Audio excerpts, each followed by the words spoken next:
All right, moving on to Witchboard 2, The Devil's Doorway. Everyone's dying to play. Are they, though? Are they? So there you go, Witchboard 2. Okay, so I got my Witchboard right here. If you guys see anything moving on this while I'm recording. I just had this up on the table and I was like, why didn't I use that in my last review? It would have been pretty cool. Alright, so we got our main character here, Paige. I'm starting to write down names. I'm really starting to try my damnedest to do it. This has the same director and writer as the first film. Anyways, Paige is moving into this new place because she wants to be an artist and her ex is this kind of abusive cop.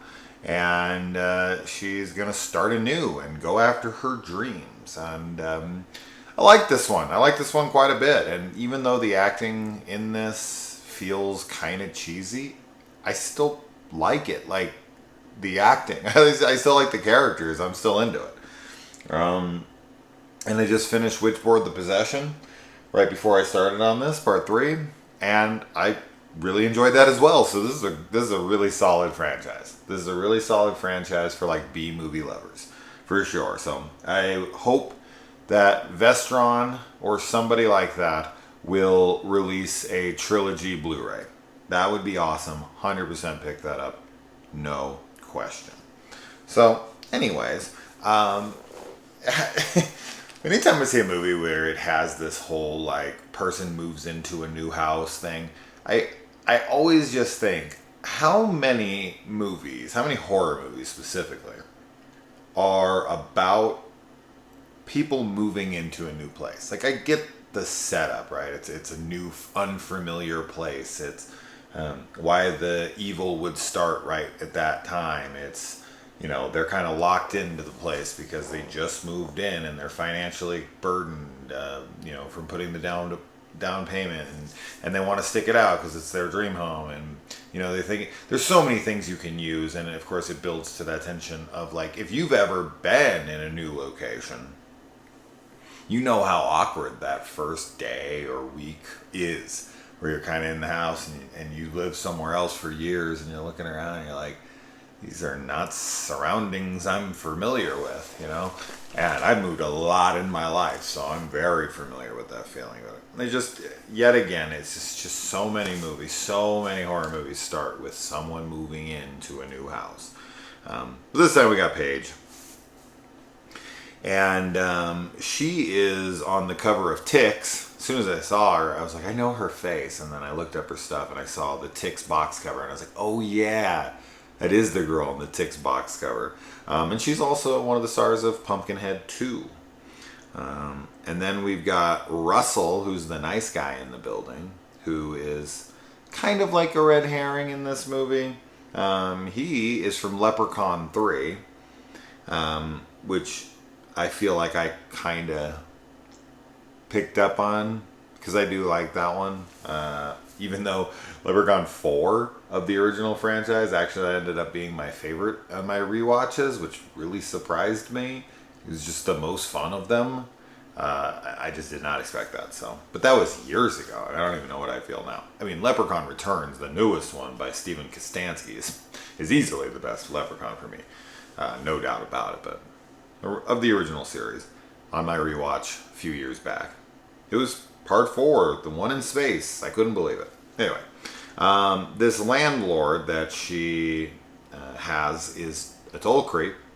He kind of tries to play it cool, so I almost bought that he was just being a guy, so to speak, being a guy.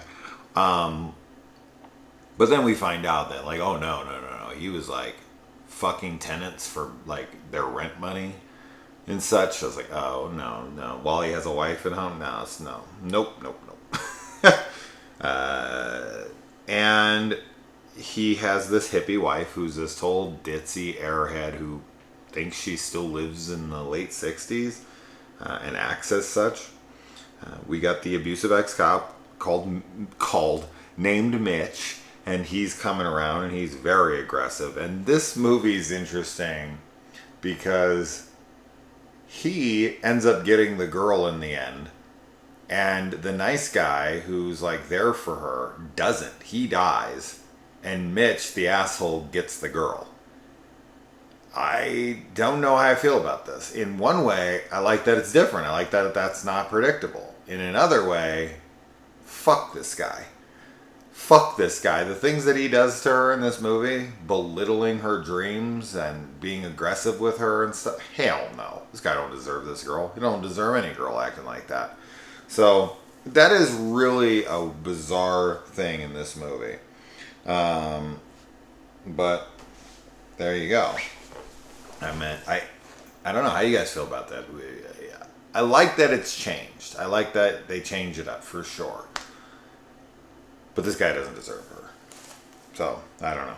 That's a weird one. Oh man, the bitch at her work.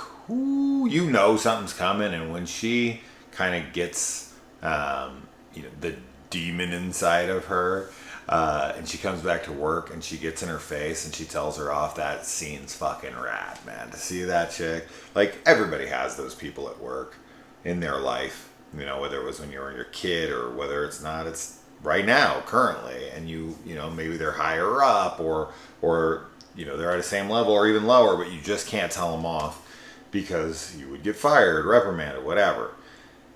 Oh man, to watch someone do it like this is just so cathartic for all those interactions where you've wanted to do it. Now, I personally have done it, and of course I was either suspended or whatever for it. And those weren't jobs I really honestly cared about, and that's probably why I did it. In my current career, I don't think I'd do it, although I don't have a boss. I am my own boss, so I don't really have anyone to answer to per se, but I don't know. I'm too professional these days to care that much. And if I feel like I'm at that point in my career now, like if I was to lose it on a client or somebody, like everyone would probably think it was justified because I never have. And they'd be like, wow, that person must have really fucked up. Because my dad actually did that. He's done it maybe twice in the entire time I've ever been here. Once or twice. But like he blew up on a client once and I was like, whoa. And everyone in the place was like, whoa, she must have fucked up. No one ever thought for a second like, oh, he's a dick. It was like, my dad is the nicest guy ever. So if he's mad at somebody, holy shit, what did they do?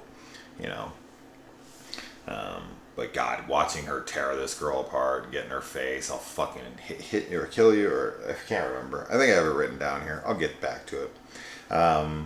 But yeah, I watched this movie like 4 or 5 days ago now, and I've probably watched 10 fucking 12 movies since, and tons of TV episodes. So I'm kind of having, but whatever. I got my notes. Let's stick to them. And okay, yet again, I've brought this up before in the past, but like, I guess it's to give a character some kind of activity to do that's in the house that makes them vulnerable, right? Like a shower or a bathtub, like you're naked, you're by yourself. It's like a very exposed time, like going to the bathroom. But like a scene where nothing happens and you put like a hot chick in the bathtub in a movie that you're kind of expecting nudity from, these B movies, like a lot of the people watching them are expected. And this is the only movie without nudity because the actress who played Paige was supposed to do it, and then she said no, and then they like agreed to it, but then they kept trying to talk her into it. I was reading this in the trivia. I was like, oh, that's interesting. So maybe that's why they had that scene, and they were gonna have her be naked, and she just refused to do it. And which I've said in the past, like, if you don't want to do nudity, you should do nudity. But to tell somebody, like to tell a fucking production that you're going to do it, and then to just pull out last minute and be like, well, I'm already here. We've already filmed, so too bad, so sad, is just fucked up. It's just fucked up. Like, you said you were going to do something and you're not going to do it. Like, that, I don't know, man. That's shady as fuck. So, but yeah, if she came on and was like, look, I'm not doing it outright. Like, I don't have any interest in doing that. I hope you'll hire me still. And they're like, okay, we'll hire you. And then they're like, flip on her. And they're like, no, we need you to do it. After they've already filmed a bit. That would be fucked up. But she's doing the flip of that, and that's super lame. But I just don't understand the whole point of like having a shower sequence at all in the film if you're not going to show her naked and there's no other point to the scene except for to see her shower. I guess it's to build some sort of tension that maybe something's going to happen to him, but usually you kind of get like stocking music or POV to make it seem like that's possible. And this is just like filming her in a bath and then she gets out and that's it. I just don't understand the point of scenes like that. They're completely pointless. But as I said, maybe it's there because she was supposed to get naked in that scene and she refused, so they kept it in for whatever reason. Yeah, Paige was meek and shy, but now she's like standing up for herself and she's like taking sexy photos with Russell next door after playing with the Ouija board. And, you know, she thinks that she's getting influenced by this girl who used to live in that place, who was very risque. And she's definitely influencing the way she is until she, of course, eventually ends up possessing her, because that's kind of what all three of these movies is about, is eventually whoever is using it gets possessed. That is, you know, throughout the entire franchise, all three of them, that happens in it. And she mentions here that her dad controlled her life. And then he died and she kind of needed a replacement asshole, and that's how she met Mitch. And this is very true to life. I mean, there's so many stories like this of girls that have done this, and probably guys as well, but I'm way more familiar with women doing this. And I don't know, I just thought it was kind of a cool little addition to the film because it felt so authentic. And there's a lot of cool shots in this. There's like a shot through a keyhole, and such. And then the hand that comes up out of the Ouija board, and it still has all the Ouija writing on it. I said I was going to say Ouija throughout these reviews because all three of the films say Ouija, and in two of them they purposely pronounce them and tell you why they're pronounced that way. So I got to keep up with Ouija. But yeah, I really like that hand with the writing on it. I thought that was super cool looking. And they go to this funeral, and it's the landlord after he dies, and Russell's talking shit about him, and Paige is like kind of upset with him about it, and he's basically like, talking ill of the dead is fine when they suck, and 100%. I hate that people are like, oh no, like he's dead now, you can't say anything bad about him. He was awful. He was a piece of shit, and I'm not gonna fucking sit here and pretend that he wasn't because he's dead. I'm just not that kind of person. Like, if you sucked, like really sucked, like if you were just kind of a dick or whatever and you died, I probably wouldn't trash you. I'd be like, oh, that's a bummer that he died. Like, you know, I didn't really care for him, but that's a bummer. But if you straight up are just awful, like, no, people should not pretend or like, you know, censor themselves about you. I mean, they don't need to go on some tirade and fucking write some big long, you know, diatribe or something. It just, if someone brings them up, just be like, I'm sorry, I think the guy was a piece of shit. I don't want to talk about him. If you don't want to hear what I have to say, then don't ask me. You know, so yeah, that whole thing of talking ill of the dead. Fishy caca. And the outfit that Paige wears to go out and dig in the woods, I don't think that's the outfit someone would pick, but that's the one she picked. And then Russell and Mitch are having this like back and forth, and Russell tells Mitch like, oh, you're pretty tough with that gun. And Mitch, the cop, is like, oh, you want me to get rid of it? And Russell replies, yeah, give it to me. That made me laugh out loud. I thought that was so funny. Like, let's fight without the gun. No, he was like, no, just give the gun to me. And then I'll be tough. Then I'll have the upper hand here. The give it to me line, that really got me. And then Paige leaves Russell in the woods after he came out there, listened to her, helped her. He's the nice guy. He protected her when Mitch was going aggro on her and everything.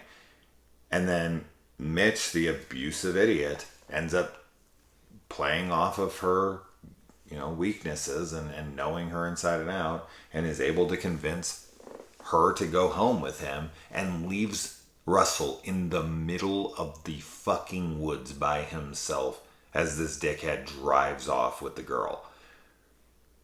This might be the truest to life thing that I've seen in a while. This has happened to every nice guy that's ever existed.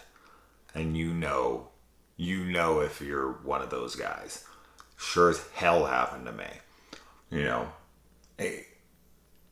Yeah.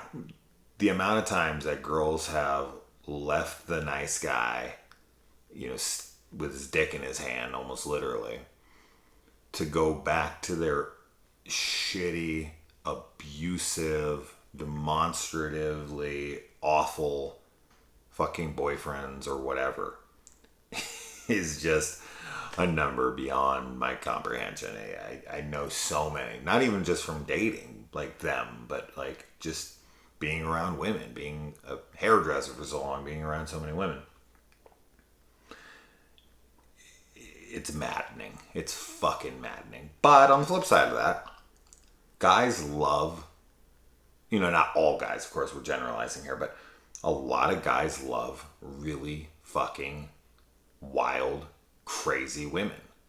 And they'll totally blow off women who are totally sweet and totally nice to them because that other girl is either more fun or better looking or whatever. So guys are just as stupid and just as shallow and I'm not saying guys can't be, but man, it's just, I've been on the other side of this specific thing, and when this happened and seeing it happen in this, I was just like, how, why? It drives me nuts. You just don't know him like I know him. Okay, he's just like a really nice guy. Like when it's just us, you don't understand how sweet he can be. Sound familiar to anybody? Anyway. And yeah, Mitch is like talking to Paige, and he's telling her about like how she's changed her clothes and her language and all this, and like how it's just not her. Fuck off, dude. Fuck off. He is such a control freak. He doesn't like that she has her own image now. He doesn't like that she is her own person. Like, oh my God, I've never heard you cussing. You don't dress like that. I do fucking now. Okay? Maybe when I lived under your tyrannical fucking dictatorship, I dressed and acted the specific perfect way you wanted me to. But this is who I really fucking am. This guy really pissed me off. And the fact that he gets the girl in the end really does upset me. But it is what it is. And this dude in this movie has the biggest book on Ouija boards ever. This book is so thick. I thought it was the Bible. I thought it was some like King James fucking leather-bound huge thing that sits up on like a podium. But no, it was just like the complete history of Ouija boards or something. And I was like, what? How can there be that much information? My good God. And then we've got the car scene. 217. I remember this. Is it room? No, it's not room 217. It's something in this is 217. I forget. I just wrote down 217 because I thought I was going to review this that night. And I thought I'd remember, but I don't. Something in this is 217, which of course is, I would assume, is an homage to the Shining novel, where room 217, as opposed to the movie where it's room 237. Anyways, moving on. The car scene in this is definitely intense with Mitch in the car and he's driving down. It's wild, man. This is really high production. This is pretty wildly shot action sequences of this car smashing all around. It's really cool. And then there's these like kids on the road and they stand there for so long. They're deers in headlights. It just, yeah. And then we get the hippie chick who's hit by a wrecking ball and thrown, and then she's like under the car all mangled. I'm sorry, but this looks so fucking funny. I laughed, man. I really did. When she got hit by that wrecking ball, there's something about like mannequin bodies getting hit by something and thrown that always makes me laugh. I just find it to be so ridiculous. And then we get Susan in this, who is the, vengeful spirit who was killed by the landlord. And we get flashbacks of her. And it's interesting because in the first movie, the psychic is fucking from Roadhouse. And in this one, we get the girl who played Denise in Roadhouse. So a couple Roadhouse connections here. The sexy blonde girl who does the dance with the cowboy hat and everything, who is Brad Wesley's freaking well, Denise. I already said her name, but I'm just trying to, in case you don't know who I'm talking about, that is her. So 2 Roadhouse alums in 2 movies in a row. And yeah, I mean, Susan appears in the flesh in this, which is interesting. And then it's like she's in Paige's body, but she's in the flesh. Like, she looks like Susan. So I don't know if she's like making people see that she's Susan. Like, I don't understand how this thing is working. But yet again, like in the next one too, you can't kill the body because then you kill the person inside, and they're trying to get that out. And she's trying to get this guy to have sex with her, and her rebuttal to that is like, he's like, I don't. She's like kind of rejecting. She's like, it's not every day you get to fuck a ghost. 100% true. 100% true. Unless you're like Barbara Hershey in The Entity, then you don't have any choice. So that's awkward. And the let's see. Yeah, I mean, Susan wants her life back. She was robbed of her life young, and she just wants it back. And I can feel for that. It sucks, but I mean, you can't take other people's lives. It's unfair, right, to both of you. And I get it. I mean, if anybody's life she should have taken, it should have been the fucking guy who killed her. So if she's able to make her body look just like herself, why not just take the guy who killed you instead of killing him? Why? Because he didn't play with the Ouija board? Then have Paige have him fucking play with the Ouija board with you. Invite him over. He's a sexual fucking predator. Just be like, hey, do this Ouija board with me and I'll suck your dick. And he'll be like, I'm coming right over. Then you start playing with it. Then you let your hands go. He's the person who's playing with it. And then she takes over his body. She appears as herself. And then boom, she's got her life back. That guy gets justice, and all is well. Seems like this wasn't that hard of a plan. But there you go. Mitch elbows Susan so fast in the face is another thing in this movie that made me laugh literally out loud. So super, super funny. And the whole like fight with Paige in this completely overused, I know you're in there. Of course, this is used in Nightmare on Elm Street 2.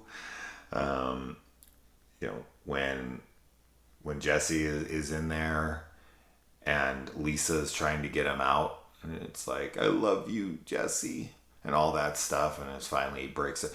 This is, I'd say, top 5 most overused tropes in all of horror. I know you're in there, fight it. It's in every single one of these types of movies. Okay, 99% of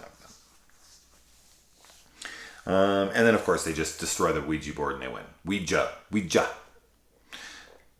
It's so simple. It's just so simple. You think they'd have to come up with something different in this one? Nope. I mean, you couldn't have broken the board earlier. Like, you're having problems with it. But I guess in this one, she's a little bit more enamored and she's getting things out of it. She's feeling sexy, or she's free. She's Telling people off at work. She's liking who she is in this, so maybe she wouldn't want to get rid of it. And